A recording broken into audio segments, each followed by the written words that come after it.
श्री स्वामी समर्थ. गर्भसंस्कार. गर्भवती महिलांनो, आज चंद्रग्रहण आहे. चंद्रग्रहण सुरू झालेलं आहे. तरी तुम्ही एका आसनावर स्वस्थ शांत बसून तुमच्या बाळाला हळूवारपणे कुरवाळत सर्व स्तोत्र मंत्र कथन करायचे आहे आणि बाळालाही सांगायचे आहे की बाळा, आपण आज या ग्रहण काळामध्ये स्तोत्र मंत्राचं कथन करत आहोत. तरी हे स्तोत्र मंत्र सर्व सिद्ध होत आहेत आणि तुला चांगले खूप शुभ आहे.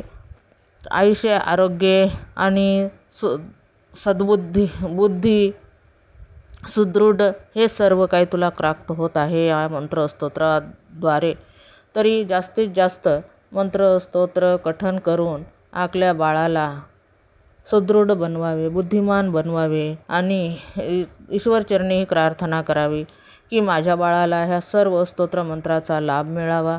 माझे बाळ आयुष्यवान, आरोग्यवान आणि बुद्धिवान, सुदृढ असे निरोगी जन्माला यावे म्हणून ईश्वरचरणी ही प्रार्थना करावी व बाळालाही तसे सांगावे. कारण बाळही सर्व काही तुमचे ऐकत असते. 4थ्या का महिन्यापासून बाळाला सर्व काही ऐकायला येते. तरी जास्तीत जास्त ह्या व्हिडिओचा लाभ घ्यावा. व्हिडिओ आवडल्यास सबस्क्राईब करा आणि जास्तीत जास्त व्हिडिओ शेअर करा. श्री स्वामी समर्थ.